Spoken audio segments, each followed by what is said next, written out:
স্বামী বিবেকানন্দ বলছেন, যাহার চিত্ত দুর্বল সে আত্মলাভে কৃতকার্য হয় না। যে ভক্ত হইতে ইচ্ছুক সে সর্বদা প্রফুল্ল থাকিবে। প্রফুল্লচিত্ত ব্যক্তি অধ্যবসায়শীল হইতে পারে। দৃঢ়চেতা ব্যক্তি সহস্র বাধাবিঘ্ন অতিক্রম করিয়া যাইতে পারে।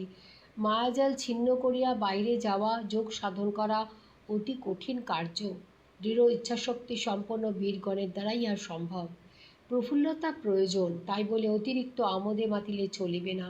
অতিরিক্ত হাস্য কৌতুকে আমাদিগকে গভীর চিন্তা অক্ষম করিয়া ফেলে। উহাতে মানসিক শক্তিসমূহের বৃথা ক্ষয় হয়। ইচ্ছাশক্তি যত দৃঢ় হয়, নানাবিধ ভাবের বশে মন তত কম বিচলিত হয়।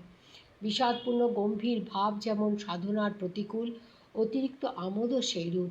মন যখন স্থির, শান্ত, সামঞ্জস্যপূর্ণ থাকে, তখনই আধ্যাত্মিক অনুভূতি সম্ভব। এই সকল সাধনার দ্বারা সাধক শিখিবে কিভাবে ভগবানকে ভালোবাসিতে হয়।